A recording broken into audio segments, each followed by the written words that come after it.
Yeah, my name is Eric Schellenberg. I own and operate Black Creek Farm and Nursery, and it's changed a lot over the years. We've been here for about 10 years. We started planting trees the day we moved in, and then we transitioned to organic vegetable production. I call it conventional organic.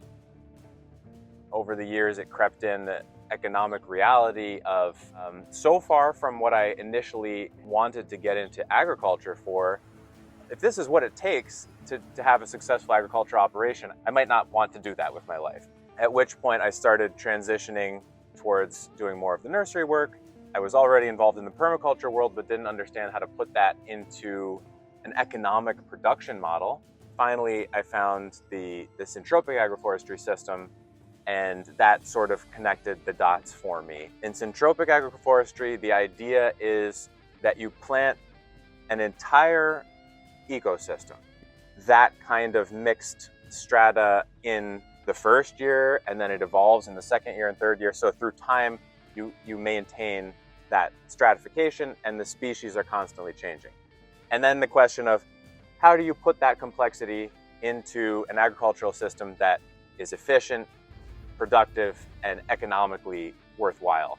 Planting diversely, densely, stratified, working with natural succession, those are kind of the most fundamental principles that make it syntropic. The goal is to have a perennial-based agriculture system that's really doing it economically and that has zero inputs. It's a pretty big ask. That's the vision. So in this planting here, we planted the persimmons in 2015. I initially set this field up not really understanding enough of the syntropic system, and it, as a result, had tons of drawbacks, tons of failures. I had a little bit of the idea of multi-strata and a little bit of the idea of rows of trees with other stuff going on in the middle, but I didn't do nearly enough density. I didn't do nearly enough species to allow succession to happen, and as a result, the persimmons are actually now in a total crisis of disease. And that's because I didn't plant the density that you need to have a zero input, highly productive system.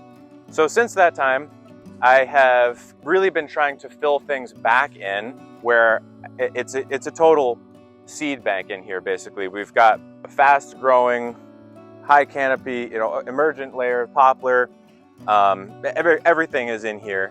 Trying to do a repair on the system is always more difficult than just doing the design right the first time. So now I've changed it so that I'll have a very tall poplar in between each of the persimmons, and these will shoot up in 2 years. These will be up past the persimmons, believe it or not.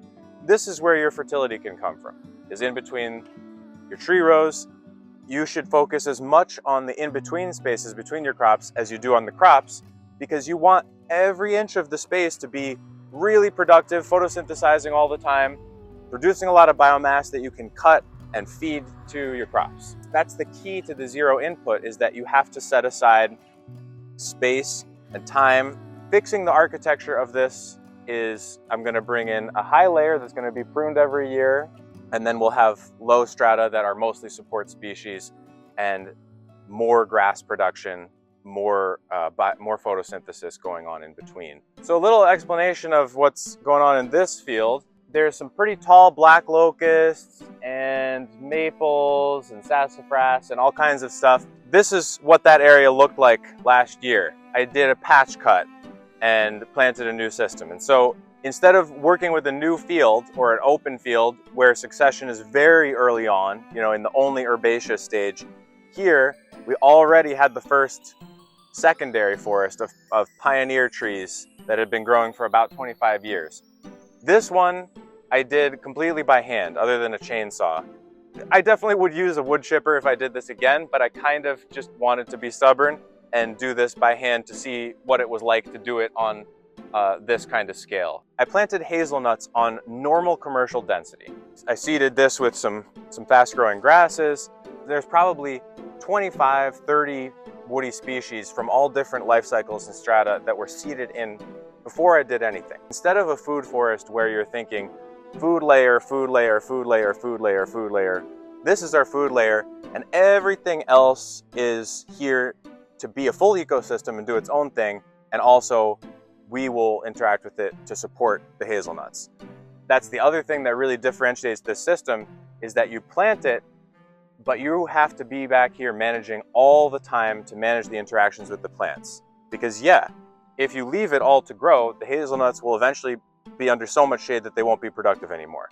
So you have to prune the system, you have to bring light back down at certain times of the year and bring that biomass to the ground to keep the carbon pump, to keep all the system moving in the right direction. From where we are now to where we need to go at some point, there's gonna have to be some larger farms. So all the options are good. The nursery is fantastic. The way that we grew vegetables in the past was not so fantastic. And so now we're going to try to get back into commercial production of vegetables and fruits and see if we can really tie up all the loose ends, because it's not an easy transition to make. Just like any new farming system, there's a ton that you have to learn, all in the details. Which species of grass, when do you plant, how do you plant, when do you cut them, how do you organize the material to use it as mulch effectively so that you're not wasting your time. You have to develop new machines.